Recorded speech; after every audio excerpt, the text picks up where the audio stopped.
සංස්කෘතික අමාත්‍යාංශය විසින් පෙර රජදරුවන් ආරක්ෂා කළ පරිදි සංස්කෘතිය සුරැකෙන සිංහල අලුත් අවුරුදු නැකත් සීටුවක් ඉතිහාසයේ ප්‍රථම වතාවට 2026 දී ජනගත කරලා තිනවා.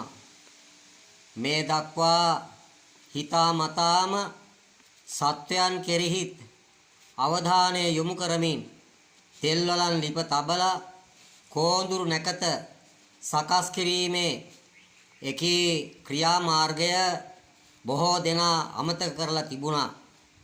නමුත් මහජනතාව නැකත් පිළිපදින මහජනතාව ඒ තෙල්වලන් ලිප තැබීමේ චාරිත්‍රය කෝඳුරු කැවුම සකස් කිරීම මේව කරලා තිනවා. ඒ නිසා ඒ ජනතාව ඉල්ලන දේ දෙන්නට සංස්කෘතික අමාත්‍යාංශය 2026 දී කටයුතු කරලා තිනවා.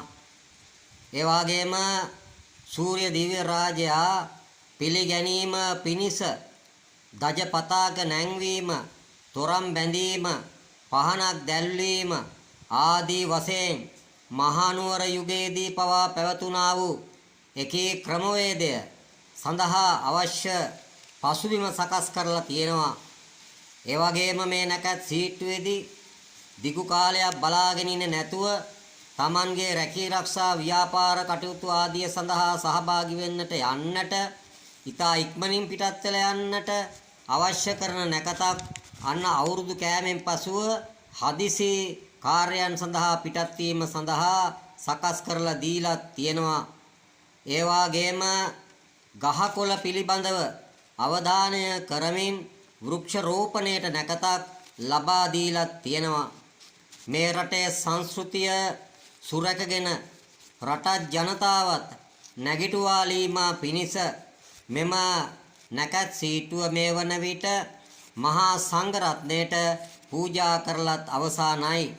ඒ වගේම රාජ්‍ය මැදිහත් වීම පිළිගැනීම සිදු කරලා තියෙනා වූ එකම නැකත් සීටුව වන්නේ සංස්කෘතික අමාත්‍යාංශය නිකුත් කර පවතිනා වූ එකේ නව නැකත් සීටුව.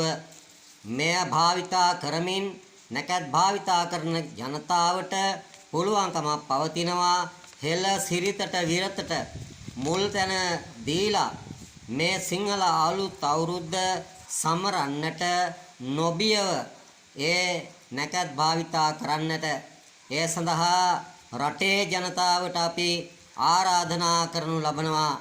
තෙරුවන් සරණයි.